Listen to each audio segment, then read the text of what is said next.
नमस्कार दोस्तों, आप सभी का हमारे इस YouTube चैनल में स्वागत है। और आज के इस वीडियो में हम रविंद्रनाथ टैगोर के जीवनी के बारे में जानेंगे। तो चलिए इनकी शानदार जीवन स्टोरी को शुरू करते हैं। तो आप देख सकते हैं इसका कवर पृष्ठ जो कि कुछ इस तरह का है। ओके, और यहाँ पर रविंद्रनाथ टैगोर के बारे में संक्षिप्त विवरण दिया गया है। तो आप चाहें तो वीडियो पॉज कर इसे पढ़ सकते हैं। रविंद्रनाथ टैगोर, और यहाँ पर रविंद्रनाथ टैगोर की एक बड़ी सी चित्र है। रविंद्रनाथ टैगोर एक महान कवि, देशभक्त और दार्शनिक थे। उनका जन्म 1861 में कलकत्ता के सुप्रसिद्ध टैगोर परिवार में हुआ। वो महर्षि देवेंद्रनाथ के सबसे छोटे पुत्र थे। महर्षि देवेंद्रनाथ टैगोर अपने समय के एक जाने माने समाज और धर्म सुधारक थे और एक महान साहित्य प्रेमी भी। रविंद्रनाथ के बचपन पर परिवार के नौकरों चाकरों का बड़ा प्रभाव था। वे परिवार के बच्चों को अपनी इच्छा अनुसार खिलाते पिलाते। एक भूतपूर्व अध्यापक ब्रजेश्वर नौकरों का मुखिया था। रवि, अब तुम बड़े हो गए हो, आज से ब्रजेश्वर तुम्हारी देखरेख करेगा। आओ छोटे ठाकुर, मैं तुम्हें कहानियां सुनाऊंगा। ब्रजेश्वर बहुत पेटू था। पकवानों के लिए वो ललायित रहता था और अक्सर बच्चों का हिस्सा मार जाया करता था। एक दिन, छोटे ठाकुर, एक और पूरी लोगे? नहीं नहीं, तुम ले लो, धन्यवाद। शाम को दीपक जलने पर बच्चे रामायण की कथा सुनते थे। सीता ने लक्ष्मण की बात नहीं मानी और उनके द्वारा खींची गई रेखा के बाहर चली गई। रावण उन्हें भगाकर ले गया। ओह, उन्होंने लक्ष्मण की बात क्यों नहीं मानी? रवि पर अंकुश रखने का एक नया रास्ता ब्रजेश्वर के सहयोगी नौकर श्याम को मिल गया। रवि, जब तक मैं लौट कर नहीं आऊं, तुम इस रेखा के पार नहीं करोगे। अच्छा दादा। और इसके बाद श्याम रवि को छोड़कर कहीं चला जाता। बेचारा रवि सीता की बात याद कर अपनी जगह से कभी कभी एक एक घंटे तक नहीं हिलता था। वे कितने स्वतंत्र हैं। और अपनी कल्पना में रवि गांव, खेतों और नदी नालों के चक्कर लगाता। जब उसके पिता घर पर होते थे तो बच्चों को संगीत समारोह में जाने दिया जाता था। वो कौन है माँ? वे प्रसिद्ध लोक संगीतज्ञ विष्णु बाबू हैं। कभी कभी छत पर नाटक भी खेले जाते थे। बड़ा होकर मैं एक अभिनेता बनूंगा। एक दिन अपने चचेरे भाइयों को स्कूल जाते देखकर रवि चिल्लाने लगा। उसके निजी शिक्षक ने उसे रोकने की कोशिश की। मैं भी दादा की तरह स्कूल जाऊंगा। मूर्खता मत करो, तुम नहीं जानते स्कूल में क्या होता है, वहाँ मार पड़ती है। रवि ने जब स्कूल जाना शुरू किया तो शीघ्र ही उसे पता चला कि उसके निजी शिक्षक ने ठीक ही कहा था। ये लो और ये लो, पाठ याद ना करने के लिए। वो कितना निर्दयी है। रवि स्कूल से उबने लगा। वो सारा समय खिड़की से बाहर देखता रहता था। स्कूल तो एक जेल है। यद्यपि रवि की पढ़ाई स्कूल में नहीं के बराबर हुई, घर पर उसने एक नियमित दिनचर्या का पालन किया। छोटे ठाकुर, उठो, कुश्ती का समय हो गया है। हीरा सिंह आ गए हैं। बहुत अच्छा, मैं आता हूँ। कुश्ती और स्नान के बाद उन्हें संस्कृत और बंगाली का पाठ पढ़ाया जाता था। आज हम विद्यासागर द्वारा लिखा सीता वनवास पढ़ेंगे। प्रातः 9:30 वो सादा सा भोजन करता था। जल्दी करो छोटे ठाकुर, तुम्हें स्कूल के लिए देर हो जाएगी। जब वो शाम को स्कूल से लौटता तो ड्राइंग मास्टर उनका इंतजार कर रहा होता था। नहीं नहीं, ऐसे नहीं, लाओ मैं बताता हूँ। रवि बाहर जाकर खेलने के लिए आकुल होता था, किंतु ओ नहीं, अंग्रेजी के मास्टर आ गए हैं। और इस तरह दिन गुजरते गए।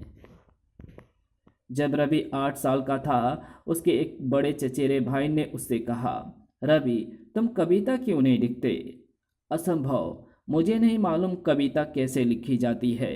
ये तो बहुत आसान है, बस पंक्ति के अंतिम शब्दों के तुक मिला दो, तब तो मैं अपनी कॉपी ही इससे भर दूंगा। और इस प्रकार टैगोर ने कविता लिखना प्रारंभ किया। रवि के बड़े भाई ज्योतिन्द्रनाथ ने, जो एक प्रतिभाशाली संगीतज्ञ थे, उसका उत्साह बढ़ाया। रवि, मैं जो बजा रहा हूँ उसे सुनो और उसके बाद इस धुन के लिए शब्द लिखो। रवि और दो अन्य बच्चों के यज्ञोपवीत के उत्सव पर, याद रखो तुम्हें अगले 3 दिन ध्यान में बिताने हैं, किंतु बच्चे तो बच्चे ही होते हैं। सत्या को देखो, उसकी शक्ल कैसी अजीब लग रही है। किंतु वे शीघ्र ही ऐसे हंसी मजाक से ऊब गए। वहाँ कोने में एक ढोलक पड़ा है, हम उसे बजाते हैं। ठीक है, मजा आएगा। और इस प्रकार बच्चों ने अपना समय बिताया। जब 3 दिन पूरे हो गए, रवि, क्या तुम मेरे साथ हिमालय की यात्रा पर चलोगे? स्कूल नहीं जाना पड़ेगा, मजा आएगा। किंतु उनके पिता के दिमाग में कुछ और विचार थे। अपनी संस्कृत और अंग्रेजी की पुस्तकें ले आओ, तुम्हारी माँ इन्हें सामान के साथ बांध देगी। छुट्टियों में पढ़ाई शायद पिताजी भूल जाएंगे। पिता और पुत्र यात्रा के लिए रवाना हो गए। उनका पहला पड़ाव शांति निकेतन था। पिताजी, ये कितनी सुंदर और शांत जगह है। हाँ, मैंने ये जगह इसी कारण खरीदी थी। यहाँ मन को बहुत शांति मिलती है। शांति निकेतन से वे डलहौजी पहुँचे।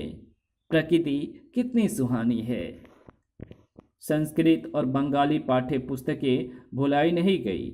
सुनो, मैं तुम्हें कुछ वैदिक ऋचाएं गाकर सुनाता हूँ। आत्म विभोर होकर रवि ने श्लोकों में छिपे संगीत को सुना।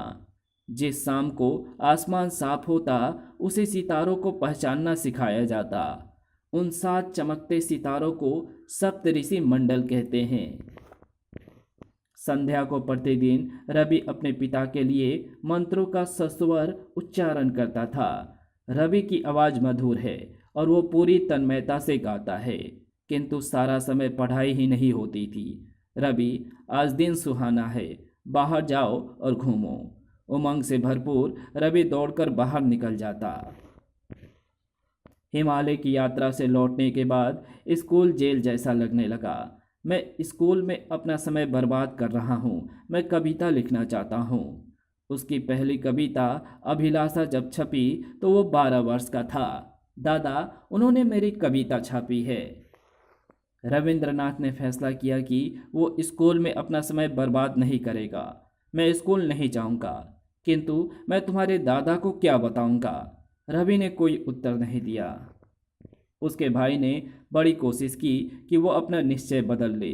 रवि, तुम जैसे ही सेंट जेवियर स्कूल में जाओगे, वहाँ तुम्हें अच्छा लगने लगेगा। आप चाहते हैं तो मैं चला जाता हूँ। किंतु रवि कुछ दिनों के लिए स्कूल गया, फिर जाना बंद कर दिया। यद्यपि वो घर पर ही रहता, उसने कविता पढ़ने और लिखने में बहुत परिश्रम किया। रवि और बच्चों की तरह नहीं है, वो बड़े ध्यान से पढ़ता है। रवि ने अपनी भाभी कादम्बरी को अपनी कविताओं के प्रशंसक के रूप में पाया। बौदी, मैंने एक और कविता लिखी है, आपको सुनाता हूँ। कितना प्रतिभाशाली है, मुझे इसको प्रोत्साहित करना चाहिए। दोपहर बाद प्रतिदिन कादम्बरी रवि से बंकिम चंद्र के उपन्यासों को ऊंचे स्वर में पढ़वाती थी। ज्योतिन्द्रनाथ ने भी रवि को प्रोत्साहित किया। रवि, मैं चाहूँगा कि तुम ये नाटक जिसे मैंने लिखा है पढ़ो और सुझाव दो। किंतु दादा, मैं नाटक का कोई विशेषज्ञ नहीं हूँ। रवि, तुम बहुत ही प्रतिभाशाली हो। मेरा पिछला नाटक इसलिए सफल रहा क्योंकि तुमने उसे पुनः लिखा था।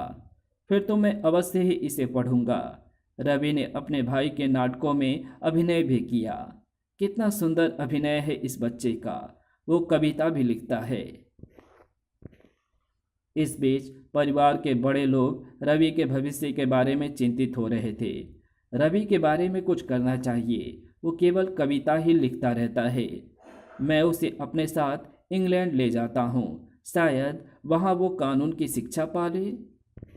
और इस तरह रवि अपने भाई के परिवार के साथ समुद्री जहाज द्वारा इंग्लैंड के लिए रवाना हो गया। मुझे अपना देश याद आ रहा है। इसके साथ ही साथ शेक्सपियर की धरती पर रहने के लिए उत्तेजित हूँ। किंतु रवि की रुचि ना तो कानून पढ़ने में थी और ना ही उसे इंग्लैंड में कविता लिखने की प्रेरणा मिली। मेरी प्रेरणा का स्रोत भारत है, मैं यहाँ नहीं लिख सकता। 17 महीनों के बाद वे भारत वापस लौट आए। उनकी लिखने की प्रेरणा वापस लौटी। उन्होंने अपना पहला गीत नाटक वाल्मीकि प्रतिभा लिखा। बकीम बाबू, क्या आपको नाटक अच्छा लगा? इस तरह की काव्य कुशलता मुझे आज तक देखने को नहीं मिली। गीत और संगीत का अद्भुत संगम है। बंगाली के महान उपन्यासकार बकीम बाबू बहुत अधिक प्रभावित हुए। इसके तुरंत बाद ज्योतिन्द्रनाथ के साथ चंद्रनगर में रहते हुए टैगोर ने सांध्य गीत लिखे। अक्सर दोनों भाई नौका विहार पर निकल जाते थे और गीत तथा संगीत में समय बिताते थे। रवि, तुम गाओ, मैं साज बजाता हूँ। उधर कलकत्ता में उनके पिता टैगोर के लिए एक दुल्हन की खोज में थे। लड़की एक अच्छे ब्राह्मण परिवार की होनी चाहिए। अंत में जो लड़की चुनी गई उसकी उम्र 10 साल की थी। उसका नाम भवतारिणी था। भवतारिणी नहीं, मैं उसे मृगलालिनी के नाम से पुकारूंगा। जब इस लड़की के बारे में लोगों में चर्चा हुई तो उन्हें काफ़ी अचंभा हुआ। सुना है लड़की एक गरीब परिवार की है, वो अनपढ़ भी है, सूरत शकल भी अच्छी नहीं है, और रवि बाबू कितने प्रतिभाशाली। किंतु टैगोर को कोई परवाह नहीं थी। उन्होंने अपनी दुल्हन को पढ़ाना शुरू किया। ये तुम्हारा बंगाली पढ़ने का समय है मीरालिनी, क्या मैं थोड़ी देर और नहीं खेल सकती? उनकी शादी के 4 महीने के अंदर उनके प्रिय बौदी कादम्बरी का देहांत हो गया। मेरे जीवन से रोशनी चली गई है, किंतु वो मेरी कविताओं में जीवित रहेगी। टैगोर कविताएं लिखते रहे, किंतु उनके पिता ने उनके लिए और योजनाएं बना रखी थी। रवि, मैं चाहता हूं कि तुम हमारी जमींदारी संभालो। ओह नहीं, मुझे लिखने का समय कब मिलेगा? मुझे इस झंझट में नहीं पड़ना चाहिए। थोड़े समय के बाद टैगोर ने उत्तर दिया, पिताजी, यदि आप चाहते हैं तो ठीक है, किंतु मुझे कोई अनुभव नहीं है और तुम धीरे धीरे सब सीख जाओगे। कोई भी व्यक्ति पानी में गए बिना तैरना नहीं सीख सकता। टैगोर पद्मा नदी के किनारे बसे सैलदाह के लिए रवाना हो गए। वहाँ वो एक नौका घर में रहने लगे। ठाकुर साहिब, आपके किराएदार आपकी प्रतीक्षा कर रहे हैं, लंगर यहीं डाल दो। उनकी समस्याओं को सुनने के लिए हम यहीं रुकेंगे। वे स्वयं जाकर देखते हैं कि किसानों का काम कैसा चल रहा है। ठाकुर, यदि इस साल पानी ना बरसा तो हम बर्बाद हो जाएंगे। सरकार, ये केवल मालगुजारी ना देने को एक बहाना मात्र है। भाई, तुम चिंता ना करो, मुझे तुम्हारी बात का विश्वास है। टैगोर ये जानते थे कि किसान मॉनसून पर कितने निर्भर हैं, कितनी कड़ी मेहनत करते हैं, फिर भी इन्हें कितना थोड़ा मिलता है। मुझे इनके लिए कुछ करना होगा। ठाकुर, इस वर्ष मालगुजारी नहीं लेंगे क्योंकि फसल अच्छी नहीं हुई है। वो हमारे लिए भगवान के समान है, दयालु और सहायता करने वाले। जब भी उन्हें मौका मिलता था टैगोर कलकत्ता जाते थे। एक बार जब वे कोलकाता आए हुए थे, लोकमान्य तिलक पर देशद्रोह का मुकदमा चल रहा है। कितने शर्म की बात है। मैंने सुना है कि उनके वकीलों को देने के लिए पैसे नहीं हैं। फिर तिलक के बचाव के लिए हमें एक कोष प्रारंभ करना चाहिए। टैगोर ने इस कोष के लिए स्वयं धन एकत्र किया। मुझे दुख है कि मैं इसमें आपकी सहायता नहीं कर सकता। मैं आपसे ना नहीं सुनना चाहता। जब तक आप मुझे 1000 रुपये नहीं देंगे मैं यहाँ से नहीं जाऊँगा। इस महाशय ने अंत में पैसे दे दिए। टैगोर ने एक दुकान भी खोली जिसमें केवल स्वदेशी चीज़ें बिकती थी। आपको यहाँ सब कुछ मिल सकता है और वो भी भारत में बना हुआ, किंतु कोई खरीदने के लिए ही नहीं आएगा। हम विदेशी चीज़ों के आदी हो चुके हैं। दुकान जल्द ही बंद हो गई। एक बार कलकत्ता में उनकी भेंट निवेदिता बहन से हुई। प्लेग से पीड़ित लोगों के लिए पैसा जमा करने में आप मेरी सहायता करें। मैं पूरी कोशिश करूँगा। शीघ्र ही उनके सैलदा लौटने का समय आ गया। तुम सभी मेरे साथ क्यों नहीं चलते? बच्चे गांव की स्वच्छंदता का आनंद लेंगे। सलाह तो अच्छी है, किंतु उनकी शिक्षा का क्या होगा? प्रकृति सबसे बड़ी शिक्षक है, फिर उनके लिए निजी शिक्षक होंगे। और इस तरह सारा परिवार सैलदाह के लिए रवाना हो गया। सारे परिवार के सैलदाह पहुंचने पर टैगोर को बहुत प्रसन्नता हुई। इस तरह रावण के साथ राम की लड़ाई शुरू हुई। आज के लिए इतना ही काफ़ी है, उसे अपना गणित का काम करना है। मृणालिनी वार्षिक फसल कटाई के त्यौहार में बहुत रुचि लेती थी। मैं स्वयं किसानों को खिलाऊंगी। जब किसान पहुँचे, टैगोर और मृणालिनी ने उनका स्वागत किया। ठाकुर और उनका पत्नी हमें अपने परिवार की तरह समझते हैं। निसंदेह हम भाग्यशाली हैं। मृणालिनी ने दूसरे परिवर्तन भी किए। रविवार के दिन तुम सबकी छुट्टी होगी, किंतु परिवार के लिए खाना कौन बनाएगा? तुम लोग चिंता मत करो, मैं संभाल लूँगी। फिर बच्चे भी मेरी मदद करेंगे। रविवार के दिन दोपहर के भोजन के समय बेला, तुम और मैं खाना परोसेंगे। कितना आनंद आएगा। किंतु सैलदाह के शांतिपूर्ण जीवन के दिन अब बीतने वाले थे। हमें अब कलकत्ता चलना चाहिए। बेला के लिए एक वर मिल गया है। कितनी जल्दी यह समय बीत गया। टैगोर ने मृणालिनी की बात की गूढ़ता को समझा। बच्चों को भी तो स्कूल जाना है, हमें अब वापस चलना चाहिए। 4 वर्षों के बाद टैगोर कलकत्ता वापस लौटे। अपनी लड़की की शादी के बाद टैगोर शांति निकेतन चले गए। शांति निकेतन के शांतिमय वातावरण में एक अच्छा स्कूल चलाया जा सकता है। यहाँ बच्चों को अध्यापकों की निर्दय छड़ी का सामना नहीं करना पड़ेगा। वे स्वतंत्रतापूर्वक सब कुछ सीख सकेंगे। 22 दिसंबर 1901 को टैगोर ने अपने स्कूल की स्थापना की। इसका नाम ब्रह्मचर्य आश्रम रखा गया। हम अपना दिन गायत्री मंत्र के उच्चारण से प्रारंभ करेंगे। प्रार्थना के बाद हमारा पठन पाठन आम के पेड़ों की छाया में होगा। क्या आनंद है। मेरे पहले स्कूल में हम अंधेरे कमरों में बैठते थे, और यदि हम खिड़की से बाहर देखते थे तो शिक्षक हमें बेत मारता था। पठन पाठन शीघ्र ही शुरू हो गया। दोपहर के भोजन के समय थोड़ा और चावल ले लो, नहीं तो तुम शक्तिशाली कैसे बनोगे। शाम को बच्चे फुटबॉल खेलते थे। बच्चे बागवानी में भी सहायक होते थे। वे नाटक भी खेलते थे। कितने होनहार बच्चे हैं। टैगोर अक्सर बच्चों के खेल में हिस्सा लेते थे, किंतु टैगोर को जो प्रसन्नता अपने स्कूल में होती थी, उससे दूसरे ईर्ष्या करने लगे। टैगोर हमें प्राचीन भारत की ओर ले जा रहे हैं। हम अपने बच्चों को आश्रम में कैसे भेज सकते हैं? फिर अंग्रेजी भी तो ये पसंद नहीं करेंगे। चूँकि विद्यार्थी अधिक नहीं थे, इसलिए धन की कमी रहती थी। इस महीने हम अपने अध्यापकों को वेतन नहीं दे पाएंगे। किंतु टैगोर हर हालत में स्कूल को जारी रखना चाहते थे। मैं अपनी पूरी की जायदाद बेच दूंगा, इससे कुछ दिनों के लिए संकट टल जाएगा। मृणालिनी को लगा कि उसके पति चिंतित हैं। क्या तुम्हें कोई चिंता? हर पिछले 2 दिनों से तुम सो नहीं पाए हो। स्कूल के लिए धन चाहिए। शायद मुझे अपनी पुस्तकें बेचनी पड़ेगी। मृणालिनी कमरे से बाहर गई। थोड़ी देर बाद वो लौटी। हम इसे क्यों ना बेच दें? नहीं, तुम्हारे आभूषणों को नहीं बेचना है। आप मेरे पति हैं। मेरे पास जो कुछ भी है वो आपका है। ऐसी भलाई कम ही देखने को मिलती है, और इस प्रकार स्कूल को बंद होने से बचा लिया गया। एक दिन टैगोर ने देखा कि उनकी पत्नी बीमार दिखाई दे रही है। तुम बीमार लगती हो, कोई दवा लाऊं? चिंता न करो, मुझे थोड़ी सी थकावट है। किंतु मृणालिनी की हालत खराब होती गई। मुझे कम से कम अब तो उसकी सेवा करनी चाहिए।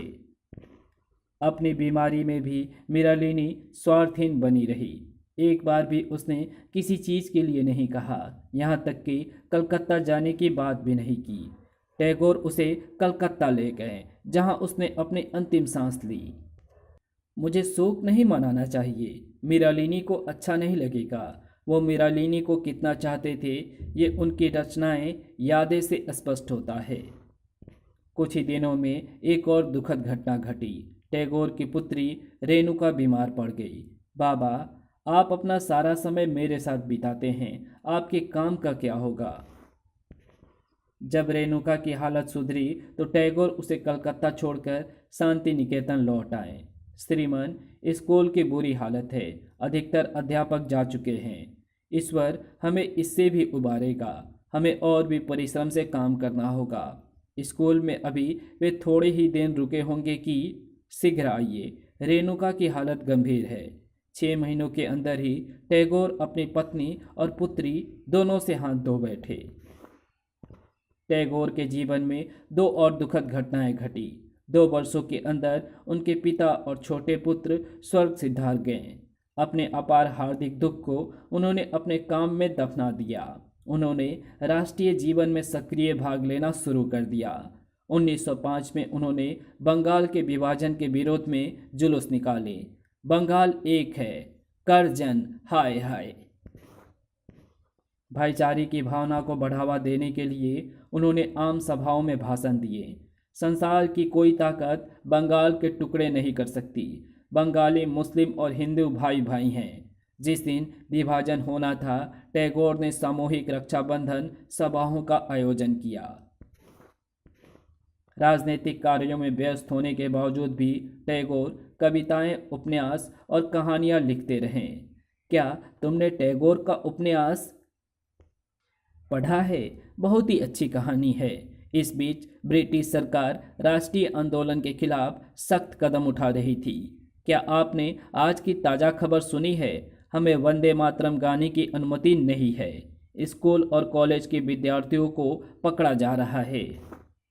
इसका परिणाम ये हुआ कि लोगों ने स्वेच्छा से सभी विदेशी वस्तुओं का बहिष्कार करना शुरू कर दिया। कॉलेज का बहिष्कार करो, कॉलेज के अधिकारी हाय हाय, वंदे मातरम। टैगोर, निवेदिता बहन और बिपिन चंद्र पाल जैसे कुछ व्यक्तियों ने डॉन सोसाइटी की स्थापना की। हमें श्री अरविंद से अनुरोध करना चाहिए कि वे बंगाल नेशनल कॉलेज के प्रधानाचार्य बने। टैगोर ऊंची कक्षा के विद्यार्थियों को साहित्य विषय पर व्याख्यान देते थे। यद्यपि टैगोर राष्ट्रीय आंदोलन में बहुत सक्रिय थे, किंतु धीरे धीरे वे उससे अलग होते गए। हमारे अपने आदमी ही आपस में किस तरह से लड़ रहे हैं। सूरत कांग्रेस अधिवेशन में जो कुछ हुआ है उससे प्रत्येक भारतीय का सिर शर्म से झुक जाना चाहिए। टैगोर ने अपना समय शांति निकेतन में लेखन कार्य में बिताने का निश्चय किया। ये कविताओं की पुष्पांजलि ईश्वर को अर्पित करता हूँ। मैं उन्हें गीतांजलि का नाम देता हूँ। दिसंबर 1911 में किंग जॉर्ज पंचम भारत आए। किंग जॉर्ज ने बंगाल के विभाजन को खत्म कर दिया है। हम चाहते हैं कि आप इसकी प्रशंसा में एक गीत लिखें। मैं कभी भी एक नसस्वर राजा की प्रशंसा में गीत नहीं लिखूंगा, उनके मित्र आशुतोष चौधरी ने कहा। रवि बाबू, उसे कांग्रेस के अधिवेशन में गाया जाएगा। मैं एक गीत लिखूंगा, किंतु वो सर्वशक्तिमान परमात्मा की प्रशंसा में होगा, जो भारत का भाग्य विधाता है। और इस प्रकार उन्होंने जन गण मन की रचना की और इसे सबसे पहले राष्ट्रीय गान के रूप में सुभाष चंद्र बोस ने बर्निल में अपनाया था, जहां 1942 में एक उत्सव में इसकी धुन बजाई गई। जन गण मन, अब ये गीत हमारा राष्ट्रीय गान है। जब टैगोर का 91वां जन्मदिन नज़दीक आया तो उनके कुछ प्रशंसक कहीं मिले। आज रवि बाबू सबसे प्रसिद्ध बंगाली हैं। हमें उन्हें सम्मानित करना चाहिए। हमें उनके लिए एक स्वागत समारोह का आयोजन करना चाहिए। स्वागत समारोह में हजारों लोगों ने भाग लिया। आपने मुझे जो मान सम्मान दिया है, इसके लिए मैं आपका बहुत आभारी हूँ। जय गुरुदेव। स्वागत समारोह के तुरंत बाद टैगोर को इंग्लैंड जाना था, लेकिन आपको पूरे आराम की ज़रूरत है। क्या मैं अपने प्रिय शांति निकेतन जा सकता हूँ? मेरे विचार में आपका वहाँ जाना ठीक नहीं है। आप वहाँ किसी न किसी काम में फंस जाएंगे। फिर मैं सालदास चला जाऊँगा। और टैगोर सैलदास चले गए। वे अपने साथ गीतांजलि की एक प्रति भी ले गए। सैलदा पहुंचकर प्रारंभ के कुछ दिन टैगोर ने आराम किया। कितना शांतिमय वातावरण है, प्रकृति सबसे बड़ी उपचारिका है। फिर वो काम में लग गए।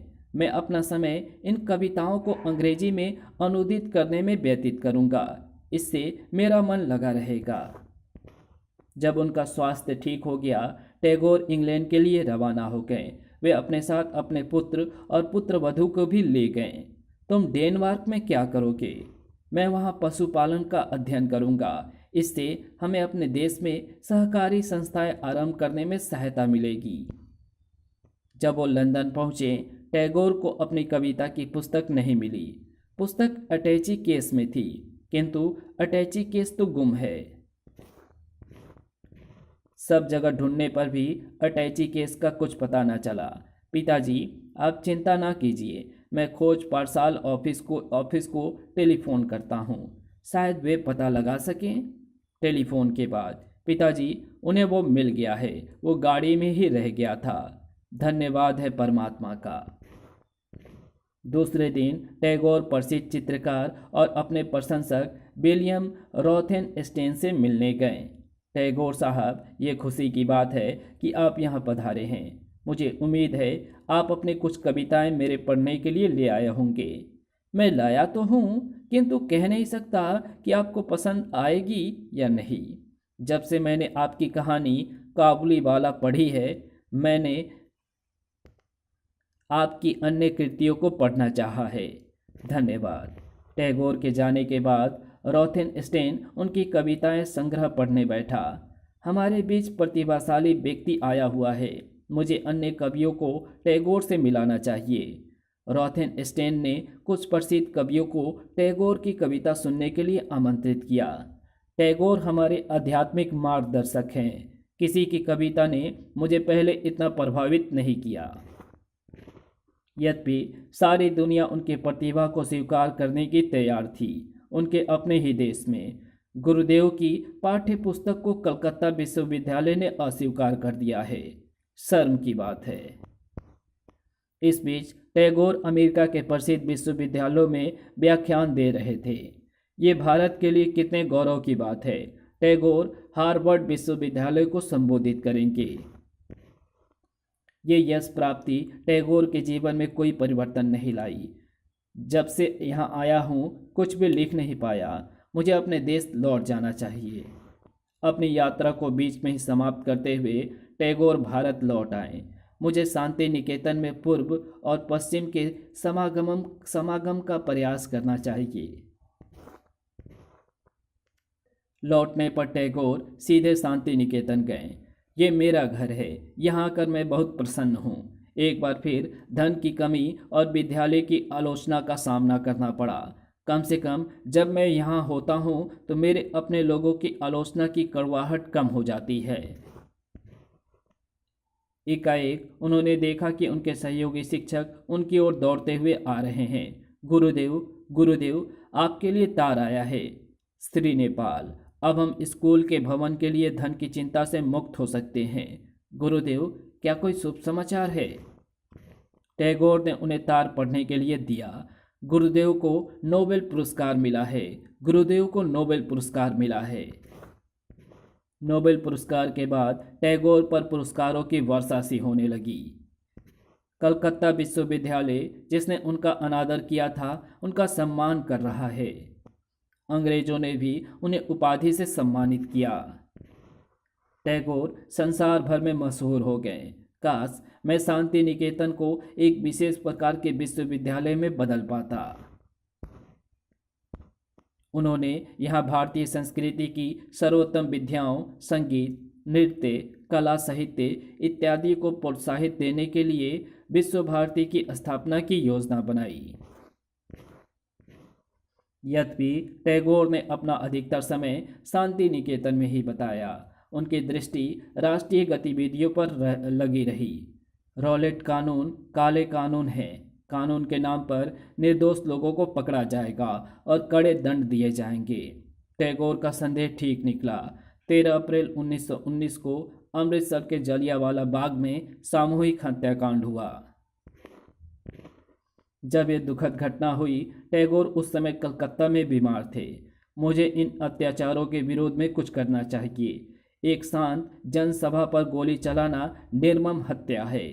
बिना किसी को बताए उन्होंने अपना विरोध प्रदर्शित किया और वायसराय को लिखा, मैं अपने देश की प्रतिष्ठा पर प्रहार के विरोध में अपनी उपाधि लौटाता हूँ। उनके इस निर्णय से विश्व भर में हंगामा मच गया। गुरुदेव ने अपनी उपाधि लौटा दी। उन्हें अपने देश के गौरव का पूरा ख्याल है। टैगोर ने भारत और दूसरे देशों के महान व्यक्तियों को अपनी ओर आकृष्ट किया। भारत में मैं चाहता हूं कि मेरी पुत्री शांति निकेतन की छात्र बने। सुभाष चंद्र बोस अक्सर टैगोर से मिलते रहते थे। विदेश में अल्बर्ट आइंस्टाइन जैसे व्यक्तियों के घर में उनका स्वागत हुआ और दार्शनिक रोमन रोला के यहाँ भी। किंतु प्रसिद्धि से उनका संतुलन खराब नहीं हुआ। शांति निकेतन जाने वाले लोग अक्सर अचंभित होते थे, वाह, टैगोर खेल में बच्चों की तरह आनंद ले रहे हैं। नोबेल पुरस्कार मिलने के बाद टैगोर को अनेकों देशों से आमंत्रण मिलने लगे। गुरुदेव भारत के आध्यात्मिक राजदूत हैं। काफ़ी व्यस्त रहने के बावजूद टैगोर ने अपना लेखन कार्य जारी रखा। टैगोर अब 75 वर्ष के हो चुके थे। उन्होंने सैलदा जाने का निश्चय किया। हमारा आभार स्वीकार करो ठाकुर, आप हमारे पिता तुल्य हैं। इनका प्यार कितना सच्चा है, शायद अगले वर्ष में मैं इन्हें ना देख सकूं। टैगोर को पता था कि उन्हें अब अधिक दिनों तो नहीं जीना है। हृदय पर अपार बोझ लिए हुए वे शांति निकेतन लौटे। एक शाम को वे बेहोश हो गए हैं। डॉक्टर को बुलाओ, अभी थोड़ी देर पहले ही तो बात कर रहे थे। उस दिन के बाद टैगोर का स्वास्थ्य गिरता गया। अब आप ना तो कहीं जाएं और ना ही लिखें। अपने ऊपर कोई बोझ ना डालें। लिखने से कोई बोझ नहीं पड़ता। यदि मैं नहीं लिखूंगा तो मर जाऊंगा। फरवरी 1940 में गांधी जी और कस्तूरबा शांति निकेतन आए। मुझे लगता है मैं अपने घर आया हूँ। आप हमारे लिए बहुत प्रिय हैं। जब गांधी जी जाने लगे, टैगोर ने उन्हें एक पत्र दिया। इस पत्र को गाड़ी में पढ़िएगा। गांधी जी ने पत्र गाड़ी में पढ़ा। जब मैं ना रहूं तो शांति निकेतन पर दया दृष्टि रखिएगा। गांधी जी टैगोर की अंतिम इच्छा को कभी भूल नहीं पाए। टैगोर को लगा कि उनका अंत आ रहा है। उन्होंने कलकत्ता जाने का निश्चय किया। अब मैं जा रहा हूँ, भगवान आपकी सहायता करे। इस प्रकार टैगोर की अंतिम यात्रा प्रारंभ हुई। 7 अगस्त 1941 को उनका निधन हो गया। और इसी के साथ गुरुदेव रविन्द्रनाथ टैगोर की ये कहानी यहीं समाप्त होती है। तो आपको ये वीडियो कैसी लगी? अगर आपको ये वीडियो अच्छी लगी हो और इस वीडियो से आपको कुछ भी सीखने को मिला हो तो इस वीडियो को लाइक शेयर कमेंट ज़रूर कर देना। चैनल पर नए हो तो चैनल को सब्सक्राइब कर ऑल नोटिफिकेशन को सिलेक्ट ज़रूर कर लेना। तो मिलते हैं आपसे किसी और नई वीडियो में, तब तक के लिए बाय।